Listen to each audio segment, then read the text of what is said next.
எங்க வீட்ல எனக்கு ஹஸ்பண்ட் 2 பேருக்குமே காலையில வந்து காஃபி டீ குடிக்கிற பழக்கம் இல்ல. சோ இனிமே ஏதாவது நம்ம ஹெல்த்தியா ஸ்டார்ட் பண்ணலான்னு வீட்ல சத்து மாவு ரெடி பண்ணியாச்சு.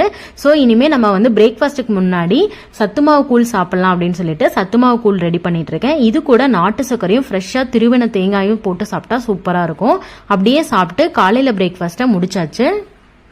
நைட்டுக்கு சந்தவை செய்யலாம்னு சொல்லிட்டு அரிசி ஊற வச்சிட்டு இருக்கேன். மதியம் லஞ்ச் வந்து ஹஸ்பண்ட் வேணான்னு சொல்லிட்டாங்க. சோ எனக்கு மட்டும் எப்பயும் சமைக்கிறதுனால எனக்கு வளையாது, சோம்பேறித்தனமா இருக்கும். சில டைம் சமைக்கவே தோணாது, சமைக்கவும் மாட்டேன். என்ன பண்றது, நான் வேணான்னு சொன்னாலும் என் வயிறு வேணும்னு கேக்குது. சோ அதுக்காகவாது சமைக்கணும்னு சமைச்சிட்டு இருக்கேன். நாங்க வந்து எப்பயுமே வாழைப்பழத்தை ஃப்ரூட் பாஸ்கெட்ல வைக்க மாட்டோம், இந்த மாதிரி கயிறுல தான் தொங்கிடுவோம். இந்த மாதிரி செய்யும் போது அடியில இருக்க பழம் எதுவுமே கனிஞ்சு போகாம இருக்கும். சோ எனக்கு மட்டும் சிம்பிளா பாசிப்பருப்பு சாம்பார் வச்சு அப்பளம் பொரிச்சு சூடா சாதம் மட்டும் வச்சுட்டேன். சோ சிம்பிளா லஞ்ச் வந்து முடிச்சிட்டேன். நெக்ஸ்ட் vlogல பார்க்கலாம். Bye friends.